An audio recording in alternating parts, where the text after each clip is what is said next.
The Muggle Death Eater and His Daughter by Great 78.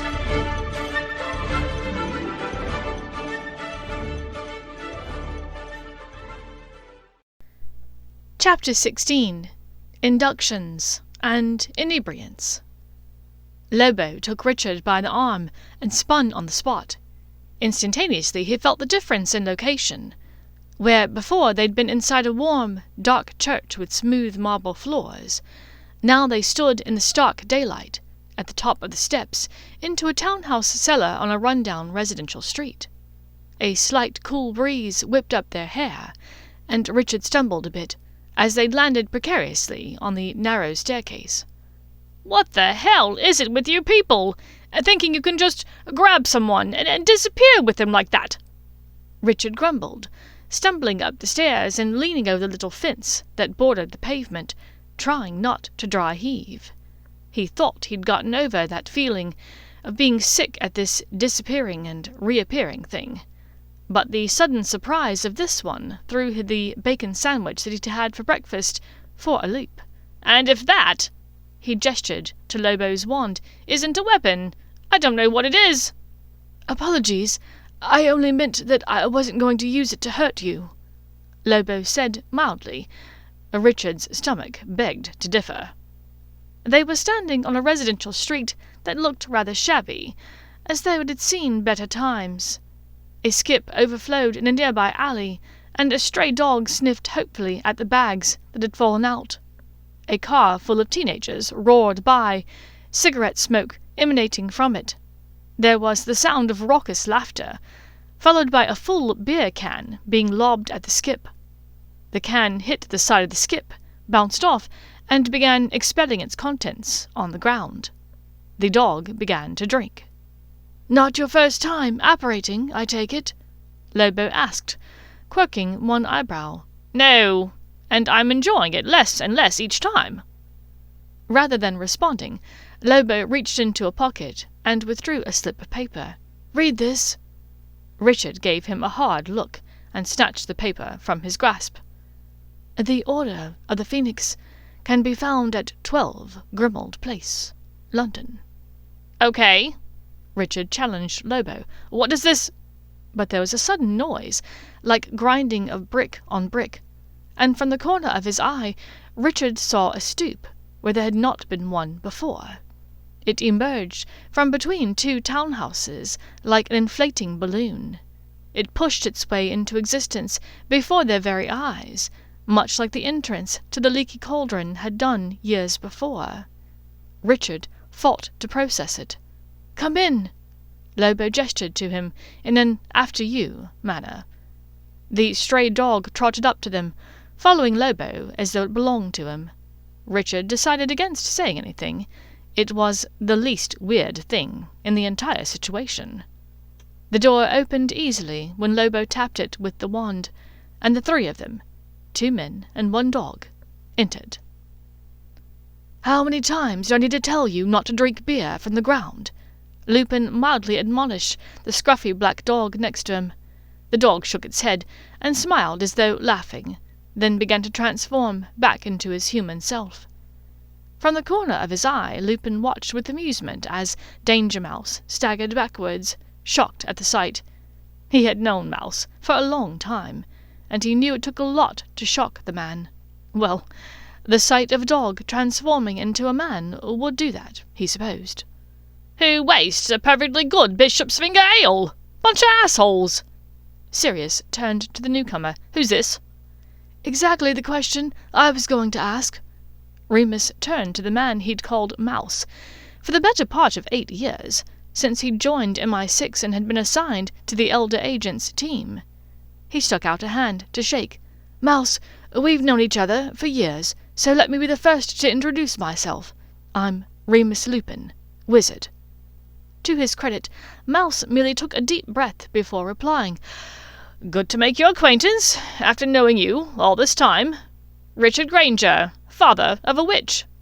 Remus smiled widely. "Hermione." Richard smiled in return, in spite of the surreality of the situation. "Hermione," he agreed. Within 2 hours, Lobo, Remus, he corrected himself, though Richard would always think of him as Lobo, had gathered a small crowd of people that he trusted.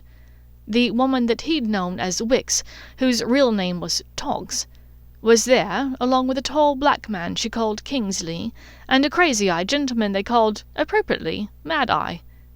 A mother, father, and son were also in attendance, all with red hair. Richard recognized the father as the man named Arthur, with whom he'd loaded trunks onto the Hogwarts Express in Hermione's first year. He was the government official who, according to Lucius, entered homes and snooped around with little provocation or reason. Richard snorted a bit at the characterization now, knowing what he knew now of Lucius's cohort. A short, elderly creature that was identified to him as an elf served refreshments, although he did not look happy to be there, Richard noted. He took a couple of appetizers, anyway. It had been a long time since the bacon sandwich and builder's tea. Richard studied the elf, who looked disgruntled. Maybe a good joke would lighten him up. "Hey, why do humans never borrow money from elves?"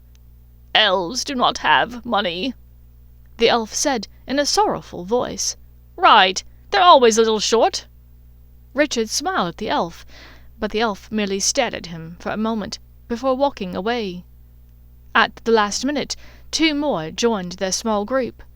One was a spry old man, older than any man Richard had ever seen, in a flowing purple robe that made his long white hair and beard seem more white by contrast. With him was a sullen-looking man with long, lank black hair and black robes to match. His brooding face was set in an impassive stare as he was introduced to Richard as the school's potions professor.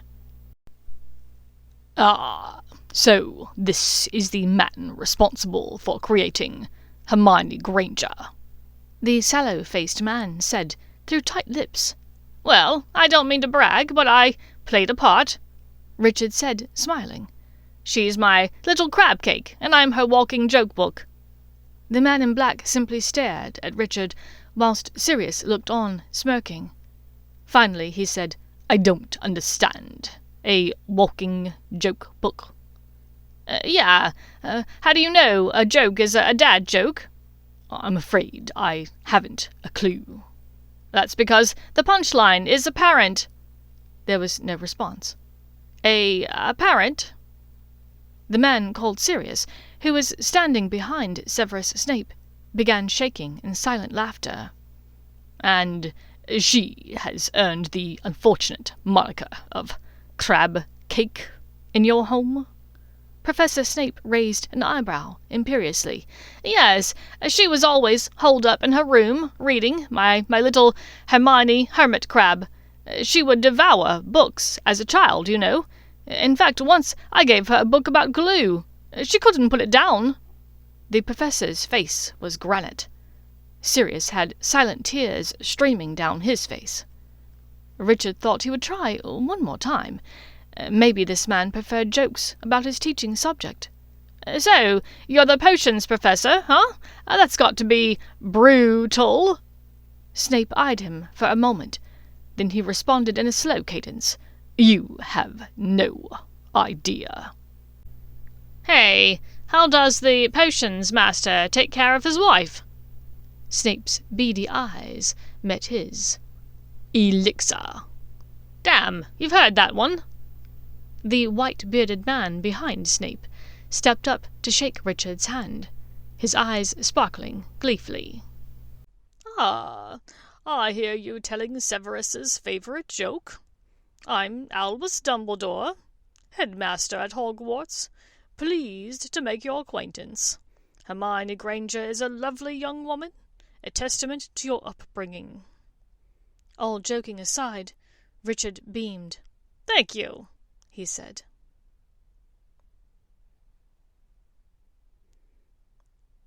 Their meeting took quite a bit of time. Everyone in the room had bits of intelligence that, when put together, made a clearer picture. What Richard did not already know, the others filled in, and vice versa. "We feel that it would be beneficial if you could maintain your relationship with Lucius, and by extension, Voldemort," Remus said. "You have a lot of good intel to offer us, if you do." Richard nodded. "I assumed that would be the case. We have had some unusual conversations over the years. When you introduced me to Voldemort, a lot of those conversations made sense, although some are still kind of a mystery." "What kind of conversations?" asked Dumbledore, politely.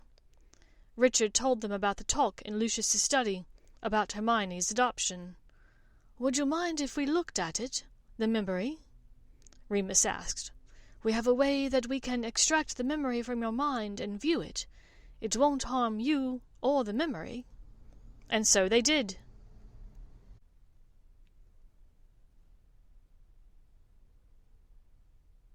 Richard recalled it as best he could, and Dumbledore withdrew it from his mind, placing it in the pensieve that he produced and enlarged from his robe pocket. When they had all seen it, several of them nodded in understanding. "Vert serum. Likely obtained illegally. I don't think Lucius has the brewing capabilities. He certainly didn't when I knew him at Hogwarts. Very interesting. It seems as though he thinks Hermione is a pureblood, possibly related to Lord Voldemort," the man called Kingsley said. "Is there a chance that is true?"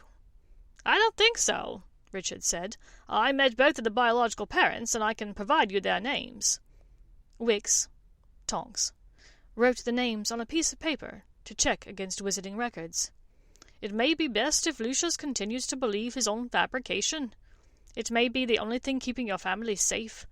If he thinks that Hermione is you-know-whose daughter, he will go to great lengths to protect her."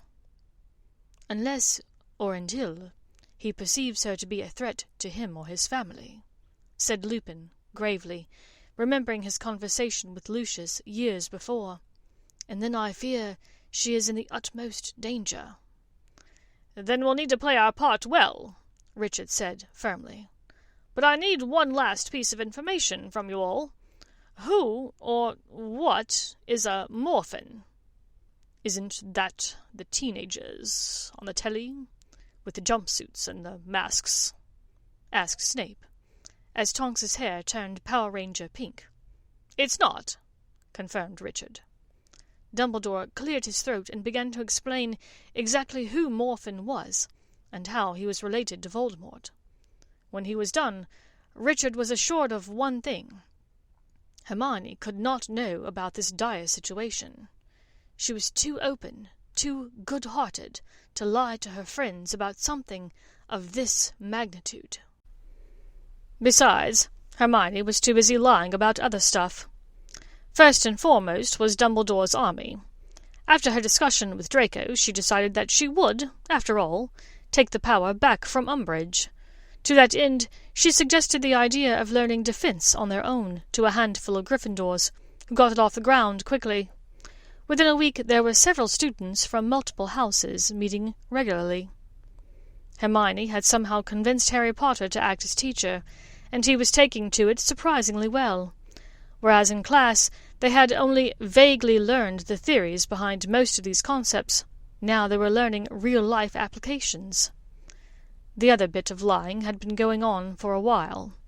It was partly to her friends, and partly to herself. When her friends asked if she was dating Draco, she was evasive. They were just good friends. They were just hanging out, or just having fun. The truth was, they both felt as though they had grown closer every day this school year. Draco confided his worries and fears about the future.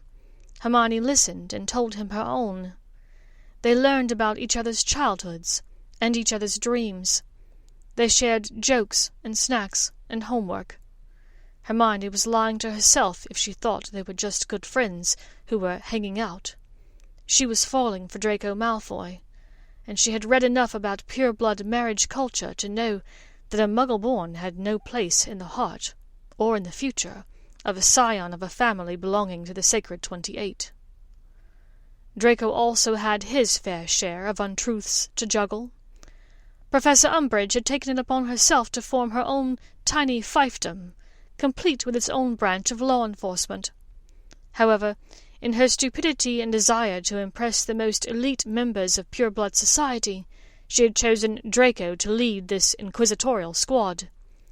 He gleefully took the reins and chose his most trusted friends as its members. Then he gave them instructions. Don't listen to Umbridge. Use subterfuge to create havoc when possible. Enforce nothing. And most importantly, leave Hermione and her friends the hell alone. It was for this reason that Hermione and the others in Dumbledore's army were able to meet for most of the year undisturbed. At the forefront of his mind was the very new and frightening information that Voldemort was apparently back from the dead. This he tried very hard not to think about, and wondered if perhaps his father had found some expired euphoria elixir or daydream draught, and had hallucinated it. In any case, he kept this news to himself for now, though there were whispers among the children of other supposed former Death Eaters. Draco also kept what he knew about Lucius's belief about Hermione and her father to himself. Hermione would likely find it disturbing, all this talk of bloodlines and adoption, and of Richard being a Muggle-born Death Eater. The chances were slim that that was true, after all. Draco didn't believe for a moment that Richard had actually accompanied Lucius to see Voldemort. If Lucius wished to persist in this nonsense, what did it affect him and Hermione? The fact of the matter was, it didn't, Draco reasoned to himself. Keeping this silliness about Voldemort and Richard to himself meant keeping the peace that he had worked so hard to cultivate with Hermione. But the year wasn't entirely peaceful for everyone. Harry Potter insisted upon riling up Professor Umbridge, resulting in a plethora of detentions and an eventual dismissal from his house Quidditch team. Additionally, he'd begun having quite vivid dreams, far more frequently, dreams that apparently followed the events of real life. He dreamed of a man tortured for information about the Department of Mysteries in the Ministry. A few days later, the man turned up at St. Mungo's Hospital, addled out of his mind, according to the Daily Prophet. He dreamed of a short, balding man with a silver hand being crucioed. When he described the dream to Sirius in a letter, Sirius asked him to look in the photo album he'd given Harry. Here he learned that the tortured, silver-haired man was none other than Peter Pettigrew. Less than a week after Richard Granger had the misfortune of becoming the first and only Muggle Death Eater, Lucius came back to the house, as instructed. He knocked on the front door, feeling a bit foolish. Why couldn't Richard have a proper flu like a normal person? "Ah, Lucius, so glad you could make it. Come in." Richard stepped aside to admit the man. Lucius looked uncertainly at him, then crossed the threshold. "I take it your mission for the Dark Lord went well?" "Oh, yes, I was in bed most of the time," Richard said. At Lucius's confused look he smiled.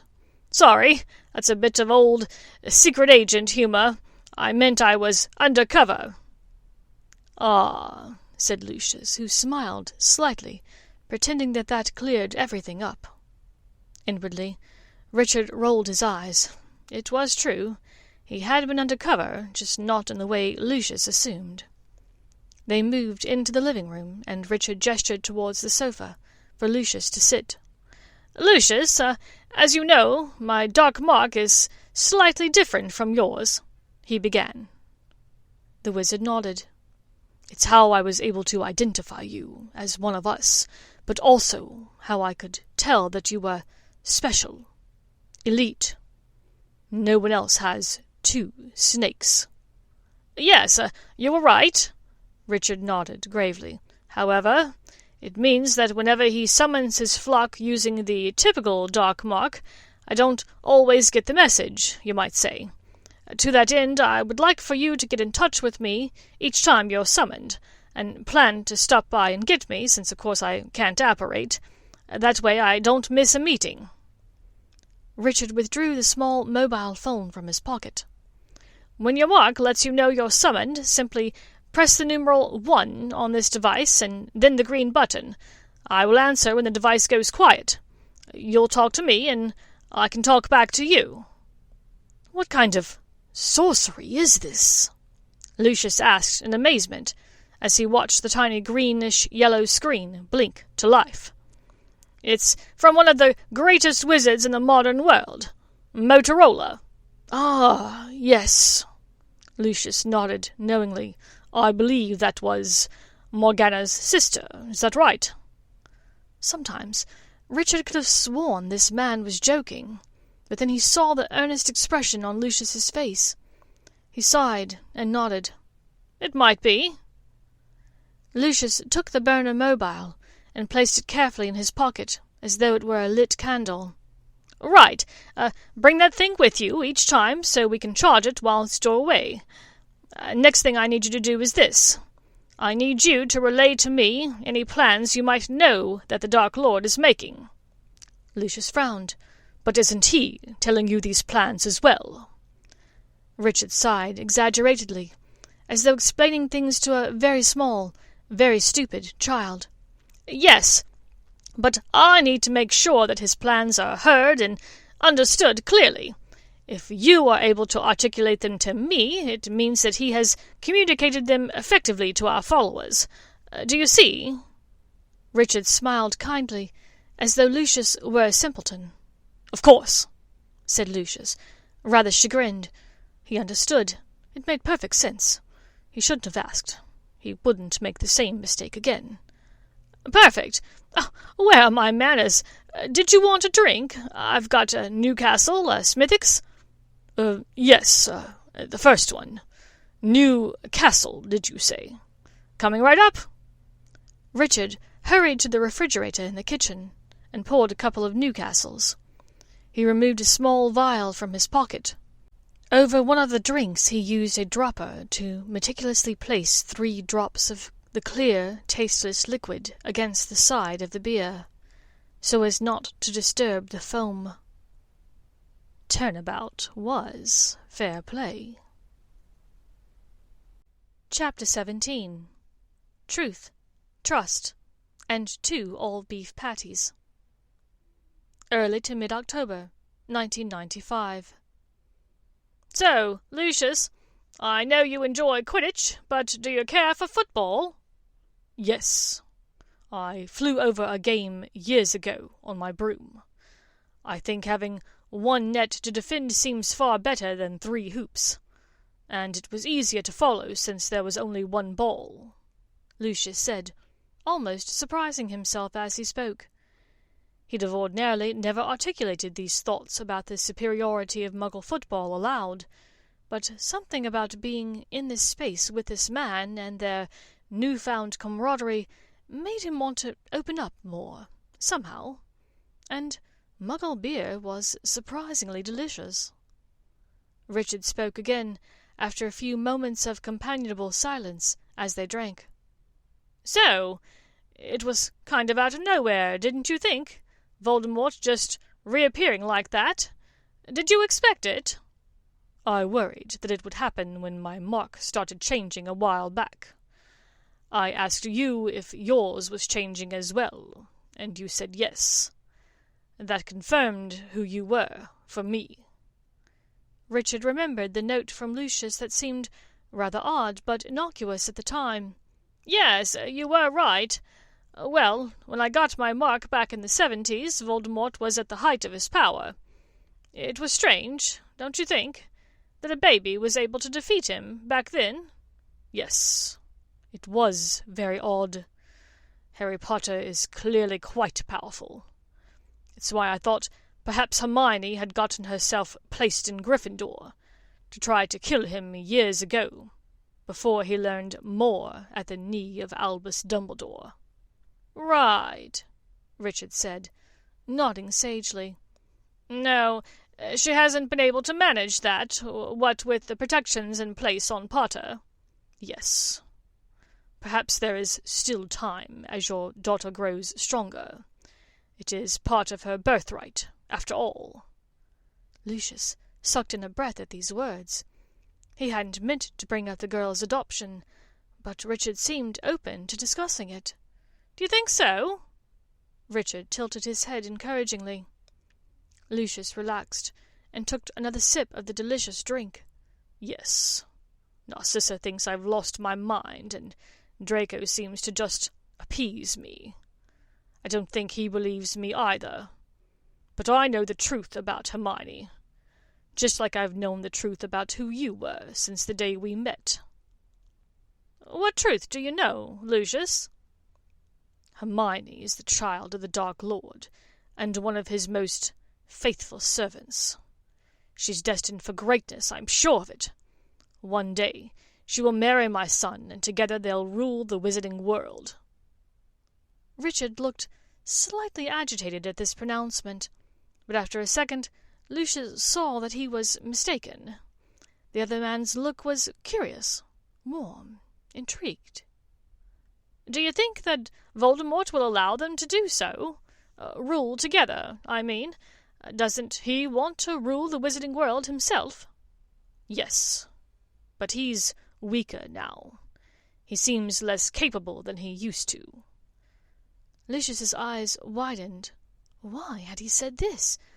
It was true, he had had that thought privately, but to articulate it to a man who was among Voldemort's most trusted advisers could be literal suicide. But Richard simply smiled placidly. "That might be the case. I suppose time will tell. Has he asked you to do anything, take care of anything specific for him?" "Yes. He sent his messenger, Peter Pettigrew, to the manor. He wants a prophecy located in the Department of Mysteries." Richard frowned. "Prophecy?" "Yes. It probably isn't true. So many of those things turn out to be false, but the Dark Lord wants it, so I suppose we must retrieve it." Lucius frowned. He realized that he truly didn't want to go to the Ministry for this object. However, it had never occurred to him to question whether he wanted to go. It was a mission, an assignment. One did not refuse an assignment given directly by Voldemort. His inner thoughts continued to issue from his mouth without him paying attention. "The prophecy can only be touched by those involved in it. So the Dark Lord plans to lure Potter to get it for us first." Richard nodded knowingly. "Yes, exactly, you're right. Anything else? Any rumors you've heard?" "Roll believes he's trying to get the Dementors on our side. They are already sympathetic, I know. They let Sirius Black out already, and he was an agent of the Dark Lord before. I know Sirius worked with you in the past. I suppose the Dark Lord wants his loyal followers back." Richard stared hard at Lucius. "You may be right." The Muggle man sighed deeply. "Lucius, you need to head home soon. Linda will be back from yoga soon." "I don't know what yoga is," Lucius said. His eyes widened once more. He did not like admitting that he didn't know what things were. But Richard's kindly understanding look put him at ease. "Oh, it's a form of exercise. Stretching and balancing, you know." "Ah, that must be what makes Linda so fit. She has a spectacular ass, you know." Then he cringed hard. Among wizards, saying such a thing was tantamount to challenging a man to a duel. Richard only clamped his lips together, fixing Lucius with an odd look. Finally he said, "You're right, she does. All thanks to yoga. She got me to try it once. She said it would help with my posture. I didn't think it would, but she was right. And now I stand corrected." "You do have good posture," Lucius agreed. "Thanks, Lucius. That means a lot coming from you," Richard said, clapping the wizard on the back. "Well, time to go home." "Oh, are you coming to the manor too?" Lucius asked in confusion, standing up. "Nama stay here," Richard answered. "Ah, all right. I'm going to go home and see if Narcissa is still awake. and willing to try a bit of this yoga for ourselves. We shall see. She is not always willing to put up with my begging." "Ah, geez. Well, if you try the yoga first, maybe she'll be flexible." Perhaps. Many evenings she claims to be too tired." Lucius frowned. "Ah, well, it happens to everyone. Getting stressed about life, work, you know," said Richard. "Linda is often exhausted after a particularly difficult day at our practice."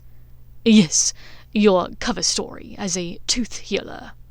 Lucius nodded knowledgeably. "Exactly," Richard answered. "That's the nice thing about yoga for Linda. I call it her transcendental meditation, you know?" Lucius only stared at him blankly for a moment. Finally the wizard said, "Of course." Lucius reappeared in the master suite of Malfoy Manor. Narcissa lay in bed, reading. Lucius crossed to her, loosening his cravat and outer robes as he stalked to her. "Gods, you look delectable tonight, witch. I just left the Granger house. We were discussing the Dark Lord's latest assignment, and I've been dreaming about kissing you for an hour." Narcissa's eyes went wide. "Lucius, are you feeling all right?" "I feel wonderful. I'm jealous and a tiny bit attracted to Richard Granger in a mostly platonic way, but right now I want to try yogurt with you." Lucius gave up on the buttons of his shirt, ripping it roughly whilst towing off his shoes. Narcissa eyed him shrewdly. "Did you have a drink at Richard's house?" "Yes. Some sort of old castle concoction. It was glorious." He ripped his undershirt over his head, getting his ponytail caught in it. Frustrated, he snatched his wand from his pocket and vanished the offending shirt. Tell me, Lucius, last year, when my cousins in France asked us to visit in February, and you stayed home because you didn't feel well, were you actually sick?" Lucius began crawling onto the bed, a wicked smile playing across his face. "No, I spent the entire weekend in my skivvies. Knott and Parkinson and Selwyn came over for poker, and we got positively plastered and sent vulgar patronuses to Goyle and McNair." He froze, looking up at her in slight fear of her admonishment. He was never drinking Muggle beer again. It made him far too talkative. Narcissa narrowed her eyes at him, then smiled coyly. "That's all right. I went shopping in Paris when I was there, and bought far too much. Besides, I know how you can make it up to me." Lucius licked his lips eagerly. "Yes." She smiled. "I've suddenly got a craving for yogurt. Can you ask Tiffy to fetch me some?" Narcissa lay awake, staring at her slumbering husband in the moonlight. So, he'd spent the evening with Richard, and had evidently been dosed with veritaserum. There was no way that Lucius would be that truthful otherwise. How, though? "Lucius," she whispered, "how do you contact Richard?"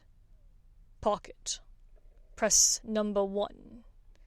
He was still fast asleep, but evidently enough of the serum still ran in his veins. Did he mean his robe pocket?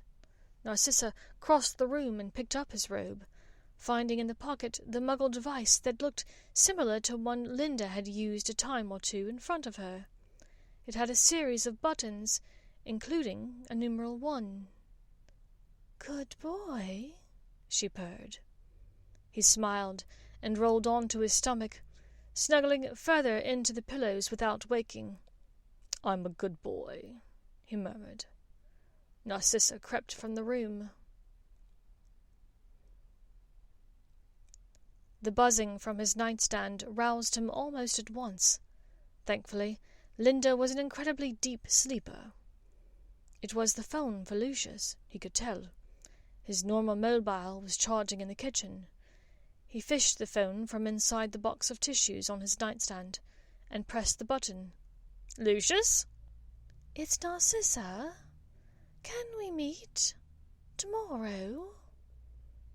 He hesitated. Somehow, Narcissa had gotten this phone and knew it would call him. Perhaps 3 drops of veritaserum was too many drops. Finally, he said, "Do you know what a McDonald's is?"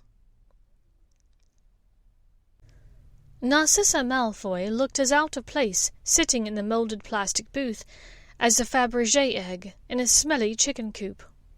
After determining that she was there alone, Richard crossed the dining room to her and slid into the booth opposite her.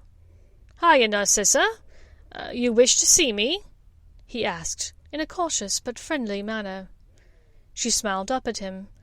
"Richard, it's wonderful to see you. I only have a few questions. 1. How did you acquire veritaserum? 2. Why did you give it to my husband? And 3. Does Linda know you're an agent for the Dark Lord?" She blinked slowly at him. He worked hard to school his features. "Well, if this occasion doesn't call for 2 old beef patties, special sauce, lettuce, cheese, pickles, onions on a sesame seed bun, I don't know what does." "I'll have mine without the onions," she replied. 5 minutes later, he began his tale. To her credit, Narcissa didn't interrupt. "So I'm rather stuck now. Lucius assumes I'm working with him. The Dark Lord guy didn't kill me on the spot, so I don't know what to make of any of that. Just dumb luck, I guess. And as for Linda, she knows none of it. And I'd like to keep it that way." He raised an eyebrow in question at her. Narcissa cleared her throat, still trying to take it all in. "She won't hear it from me, but I must say, keeping secrets from your wife can be problematic." Richard sighed and rubbed his neck ruefully. "I'm rather good at it by now." He'd worked off and on for MI6 for several years now, and Linda had not known the entire time. "As am I," Narcissa said, with a flinty gaze. "Good at keeping secrets, I mean. I don't mean to make presumptions, Richard, but am I to assume that it is not your wish for the Dark Lord to achieve world domination?" "Decidedly not." She smiled grimly. "Good. Mine either. Richard, if there's any help I can offer, please let me know."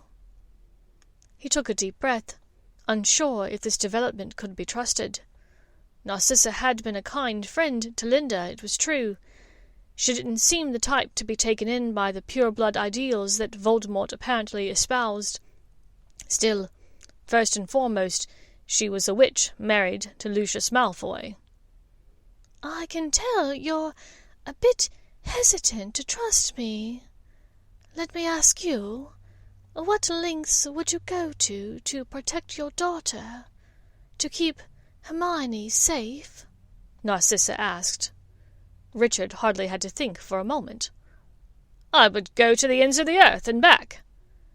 "That's how I feel about Draco. Lucius followed his father's footsteps into the Dark Lord's arms. I won't let that happen to my son. Whatever help you need, you have it from me." Richard nodded slowly. "I appreciate that," he finally said simply.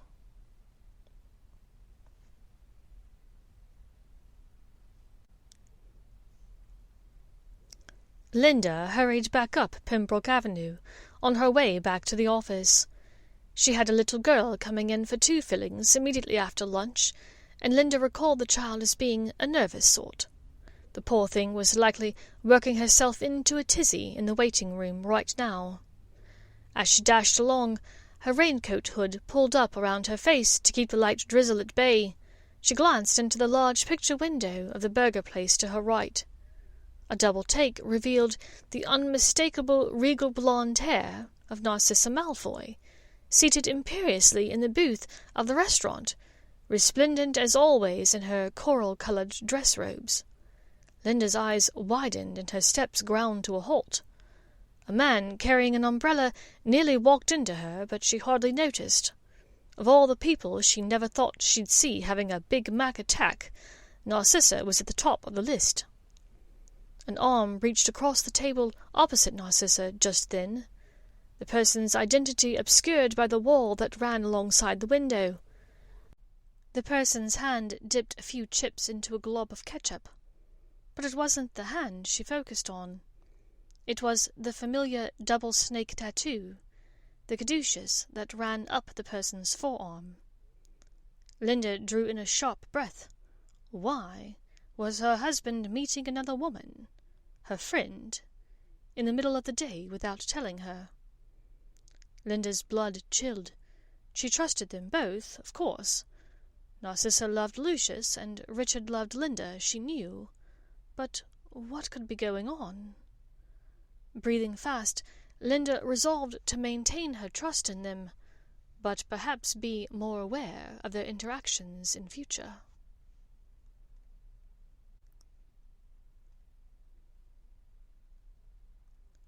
Narcissa Malfoy approached me, Richard said, as he and Lobo fed the ducks at Serpentine Lake in Hyde Park. He knew Remus's name now, of course, but having known the man as Lobo for nearly a decade, he found the habit hard to break. She offered us help. Lobo raised his brows in surprise.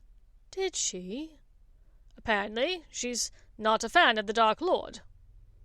Understandable, but Lucius? Draco? She says Lucius's prejudices are fairly ingrained. Even if he wanted to break free of the Dark Lord's sway, she doesn't know that he will. But she feels as though Draco is not so far gone.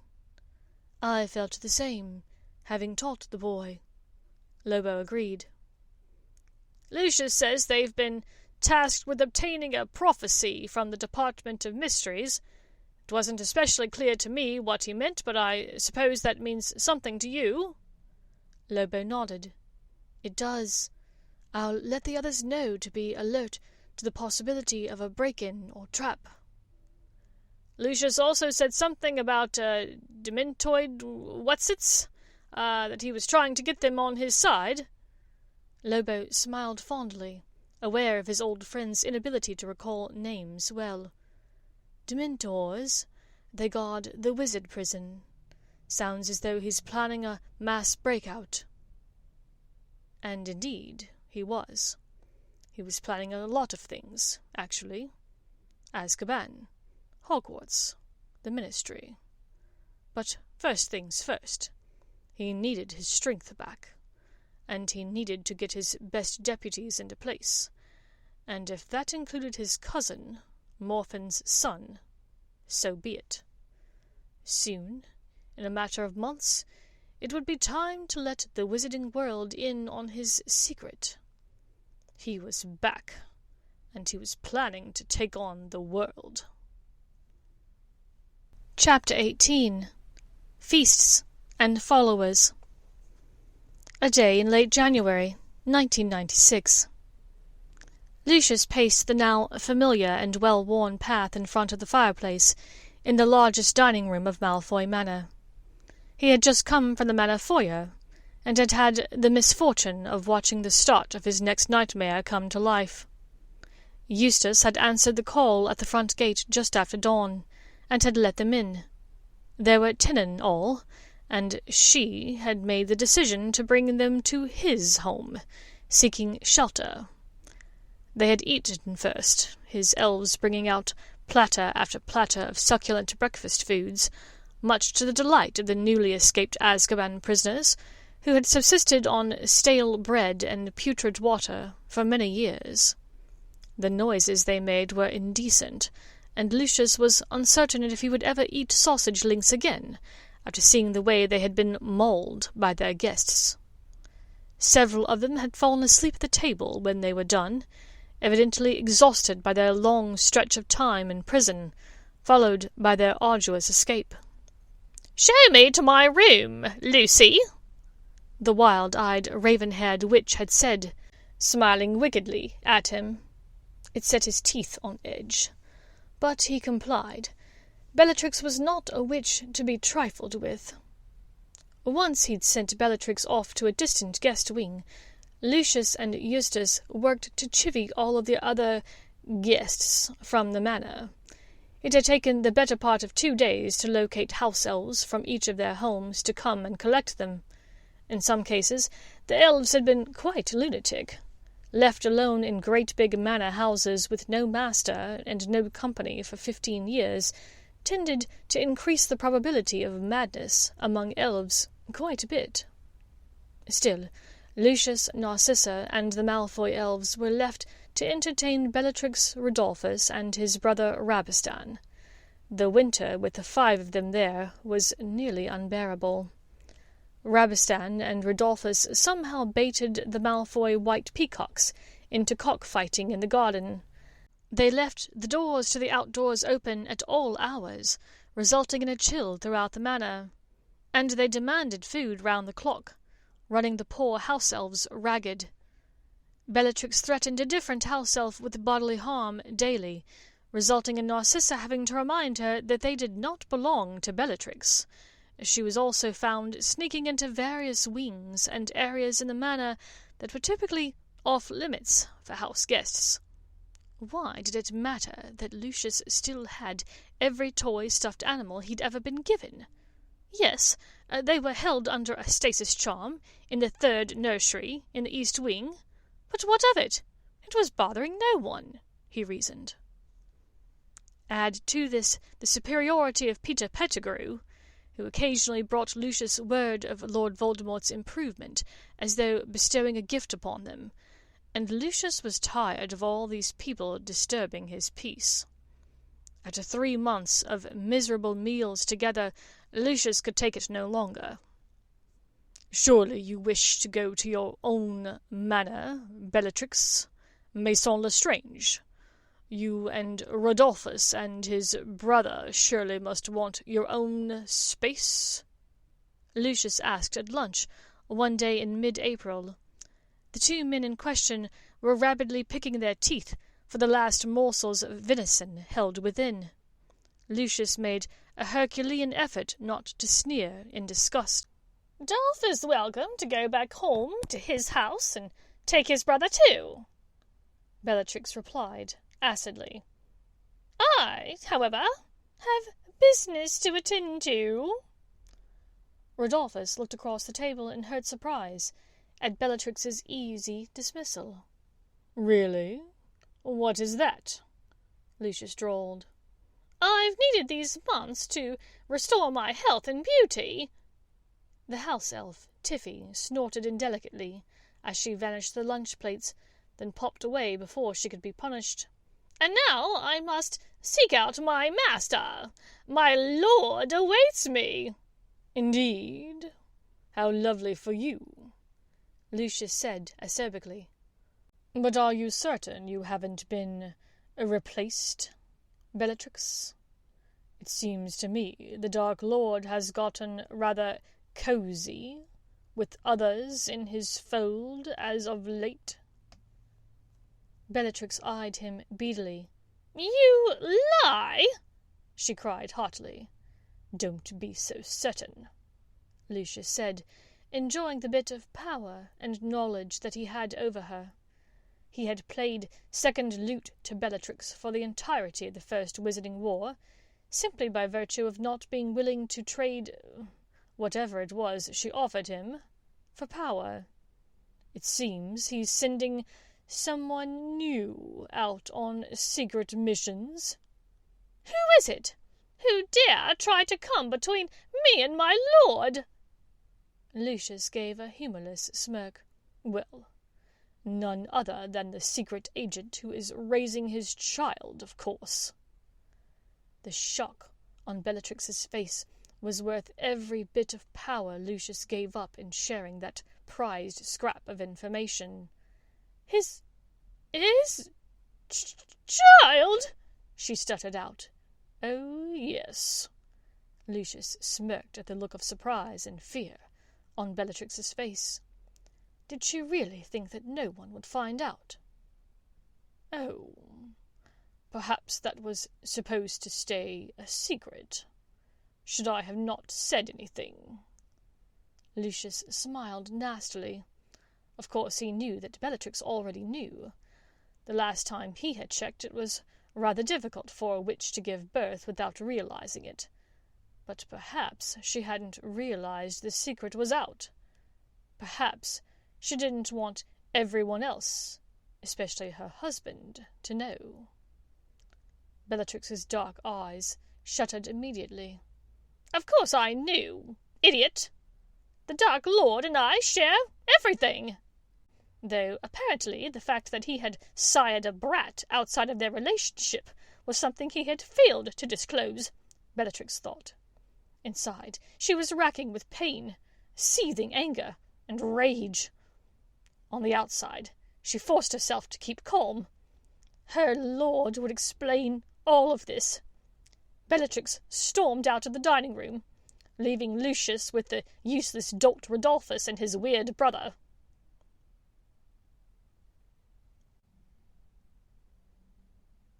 As soon as she left, the two Lestrange brothers hurried to their suites to collect their things to leave. They sensed that the meal train had just ground to a halt, now that Lucius and Bellatrix were openly fighting. As for Lucius, he was rather worried. He resumed his frenetic pacing that had been ongoing since that day in January, when they'd all shown up. He had unwittingly set Bellatrix hot on the trail of Richard Granger.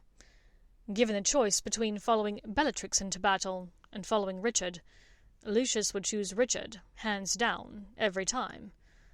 But he wasn't sure that Richard would be any match for the insanity that was Bellatrix.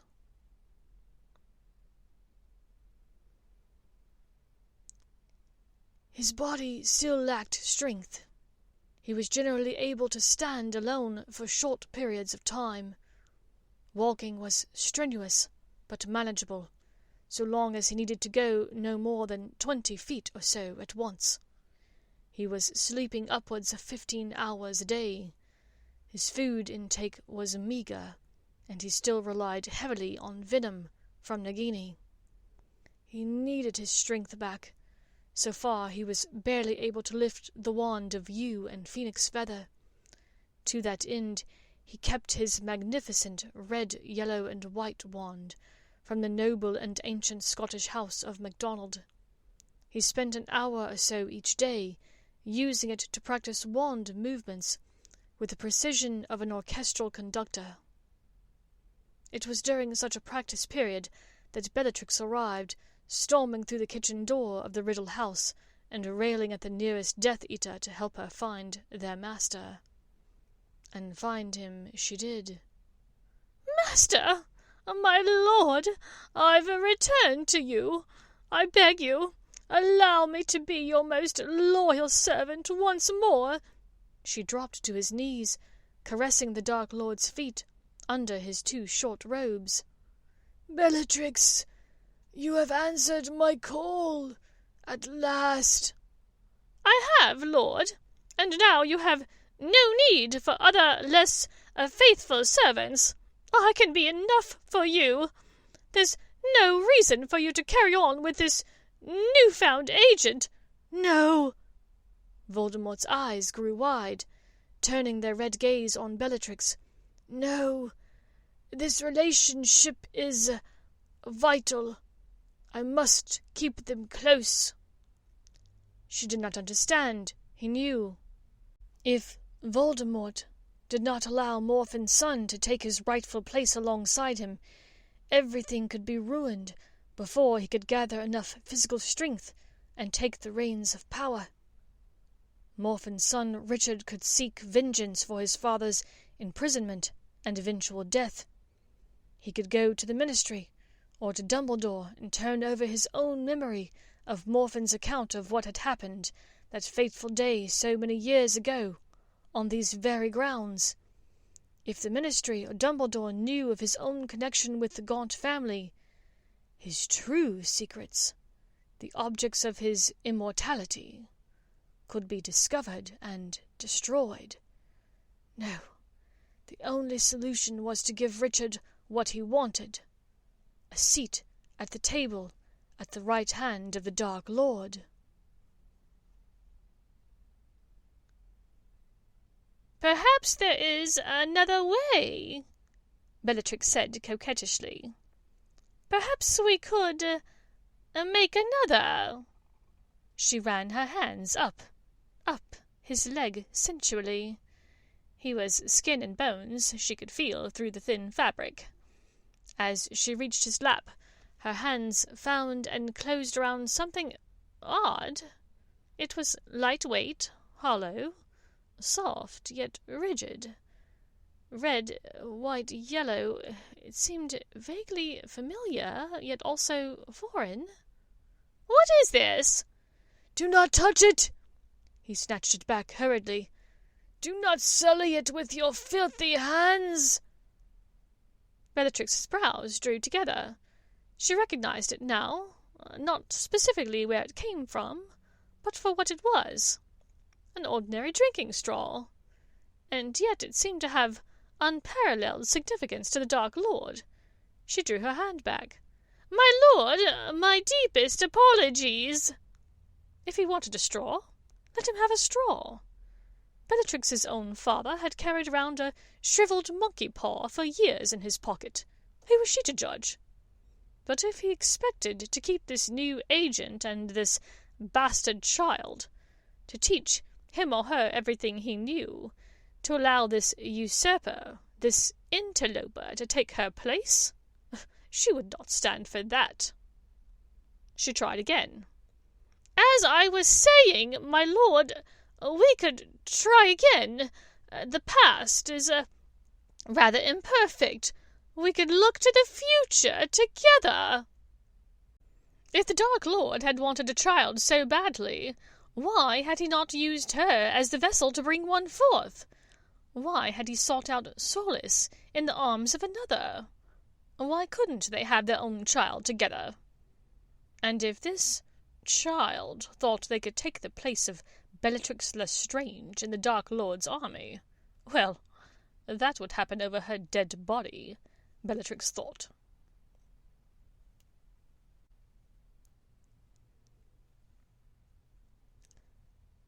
Richard had relayed to Lobo and the rest of the Order members the conversation he'd had with Lucius about retrieving the prophecy. The group decided that the best course of action was round-the-clock protection for the prophecy. It could only be touched by the person to whom it was made, the person that made it, or the person that it was about. Seeing as Professor Trelawney had no idea she had made it, and Dumbledore was persona non grata at the Ministry currently, that left only Harry Potter. Dumbledore felt that the contents of the prophecy were too much for the boy to handle, and so protection it was. Seeing as only a few members of the Order had Ministry access, it fell to them to offer protection in the evening hours when the Department of Mysteries was most vulnerable to attack. Lupin and the others dutifully discussed at length with Dumbledore the possibility of a trap, a lure to attract Harry Potter to the Department of Mysteries. They impressed upon the old headmaster the importance of Harry not falling for said trap. Unfortunately, Dumbledore was so concerned with the idea that Voldemort might be able to see into Harry's mind that he did not bring it up with Harry. And the truth was, Harry could see into Voldemort's mind, and it was both a gift and a curse. It was true, he could see every time one of Voldemort's followers was punished, but he was also able to see the true level of depravity and insanity within. It was a talent, or a misfortune, that greatly intrigued Harry's friend Ron. Anytime Harry experienced so much as a brief or sudden twinge of pain in his head, Ron was there to ask him if he was seeing a vision of you-know-who. It was on an ordinary weekend visit in mid-April to Hogsmeade, as they sat discussing Harry's latest letter from Sirius, that such a twinge occurred. It was brief, only the quickest glimpse of Bellatrix Lestrange kneeling at his feet, begging him to let her be his closest companion once more. As Harry watched, a bony, pale hand grasped a straw from a Muggle hamburger restaurant. The hand pushed the straw firmly into Bellatrix's cheek and whispered coldly, "Leave me now. I must rest." When Harry woke from his fugue state, he was lying upon the bench at the Three Broomsticks. A small crowd gathered around him. He reassured and waved away the onlookers until it was only himself and Ron once more. What was it? Was it you-know-who? Harry gritted his teeth. Yes. What was happening? Was somebody getting punished? No. He was talking to Bellatrix Lestrange. Isn't that one of the nutters that escaped from Azkaban a few months ago? Yes, I think so. Blimey. Ron took a large swig of butterbeer, then choked, splashing it down his front. What? Asked Harry urgently of the sputtering Ron, who was pointing to a spot behind Harry's right shoulder. Harry turned quickly, wand drawn, expecting the worst. But nothing was there. Ron finally caught his breath. "Sorry, I thought I saw something, but it was nothing. Apologies. So, you think he and Bellatrix are in cahoots again?" The conversation continued on, then quickly changed directions when they were joined by Dean, Neville, and Seamus, who were eager to discuss the professional Quidditch matches played that weekend. Before long, the incident was forgotten by Harry, even as it rankled in Ron's head, because, for the briefest moment, he had spied a familiar sight. That night, he wondered if it had simply been a figment of his imagination, but somehow he didn't think so. It seemed nearly impossible, almost 2 years on, from the last time Ron had seen him. However, Ron had looked at Scabbers nearly every day for several years. He knew the rat well, and he felt nearly certain that the rat he had seen on the window-sill in the Three Broomsticks was his former pet. After thinking it over for some time that night in bed, Ron put it out of his mind. If it had been Scabbers, it made Ron glad to know that his old pet was out there, living his best life, free to enjoy the lofty adventures of a wild rat. Thank you for listening to The Muggle Death Eater and His Daughter by Great 78. If you enjoyed this and would like to listen to more, please subscribe to me on Spotify or wherever you get your podcasts at Silver and Copper, or search Great 78 on Archive of Our Own.